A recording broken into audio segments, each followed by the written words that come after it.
Shiny Treasure EX has been out for quite some time now, and I want to give my opinion and review on the set as a whole. Now, first off, what is Shiny Treasures EX? Why is this set so special? Well, it's exactly that. It's classified as a Japanese specialty set. These come out every so often, and they count as special sets in English most of the time. Actually, every single time. What am I talking about? But these are the most sought after sets for collectors and even players sometimes. Specialty sets oftentimes reprint all of the competitively viable cards in a new special artwork, even like slight differences like we've seen in Crown Zenith and V-Star Universe with Trek and Shoes, Ultra Ball, Lost Vacuum, etc. But the main value that comes from these sets is the collectability. They are a lot of high value cards in all of these sets every single time they come out. Now, when it comes to Shiny Treasure EX, this is the shiny special set, probably of the Scarlet and Violet era. There's always at least one per era ever since Sun and Moon.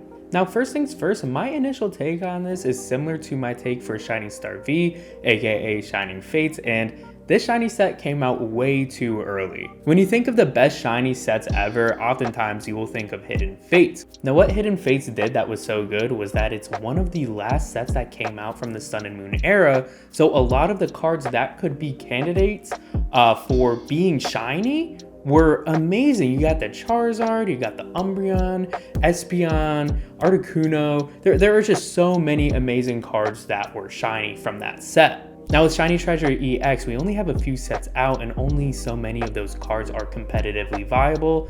And if you know, every single card that is competitively viable for the most part gets a special artwork. And technically all the cards from Paradox Rift aren't included in this because I guess it came out too close to Shiny Treasure and they couldn't print any of those Paradox Pokemon to be shiny, and that is a massive miss from the Pokemon Company. However, like all shiny sets, there is not a lot to complain about because regardless, everyone's having a good time. And this set introduced something that collectors wanted for so long. We got alternate art shiny cards. And I mean, these things are absolutely beautiful. I pulled two of these in some of the boxes that I have opened. Now, they also have amazing trainer cards, which Shiny Star V lacked on. This is the main card that you want to get if you are a full art trainer collector. It is the most expensive card in the set. And again, I pulled that card. Now, my first review of this set was actually like relatively bad because the pull rates were terrible. They still are pretty bad, but after opening up essentially a case worth of boxes, I got my fair share of pulls, as you saw. I still think the pull rates aren't good enough in the set, and that's why this set is declining in price in my opinion.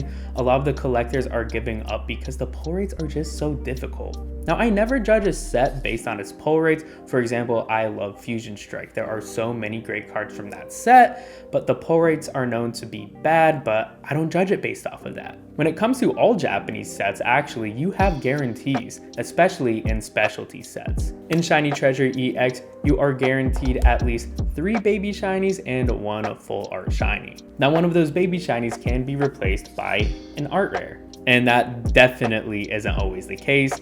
After opening up 10 boxes, I only got 1 art rare. Now, when it comes to the actual chase cards from the set, they are not guaranteed. They are always going to be extras. So if you are very lucky, you are going to get what you want. Now, that non-guarantee slot shares rarity of ultra rares, secret rares, and secret art rares. And for the most part, you aren't going to get the chase that you want. Now, the big problem with this is that Shiny Treasure EX feels like the pull rates are actually bad by design rather than luck.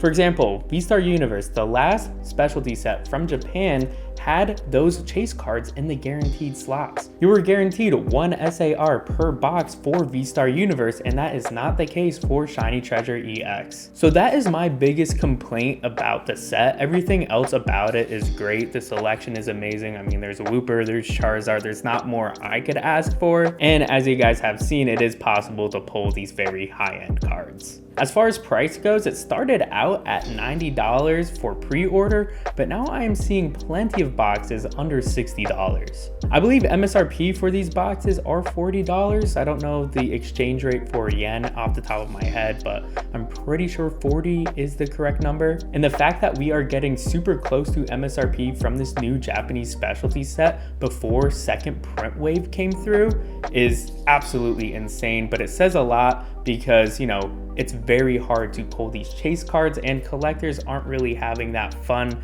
A lot of these full art cards that you're gonna get that's gonna be your big hit aren't all that special. Even if you pull the Mew or the Charizard, it's not really that exciting compared to the SARs. I personally think when the second print wave comes through, this set is going to go under $50 for a box. And right when I see that, right when I see it at $49 a box, I am going to go in and get a case or two. I think it's a fantastic set that will perform well over time. And if you guys are interested in opening this set, I think now's a good time to get it. There are plenty of boxes under $60 that you can get, and you'll have a fun time. I'm not saying buy a whole case and open it all in hopes that you get an SAR, but just open up one box and get your own feel for it. I give this set a Whoop score of an 8.8 out of 10. I'm very interested to see the pull rates for Paldean Fates, since in English there are never any guarantees. I would actually assume it to be a little bit more difficult than this Japanese specialty set. Around the time Paldean Fates comes out, this set will even drop more in price and we might see that sub $50 mark. So if you're more on a budget, I would suggest waiting a few weeks, you know, maybe a week after Paldean Fates comes out, and then you'll probably get a really good price for Shiny Treasure EX. I'm very excited for Paldean Fates to come out. I'm very satisfied with Shiny Treasure EX. In fact, I'm gonna see if I still have hot hands. I have 5 more boxes on the way that I'm gonna be opening up. But regardless, a Japanese specialty set is in fact a specialty set, and there is a lot of special things about Shiny Treasure EX. So if you enjoyed this content, if you enjoyed this review, make sure you like, subscribe, and I'll see you next time.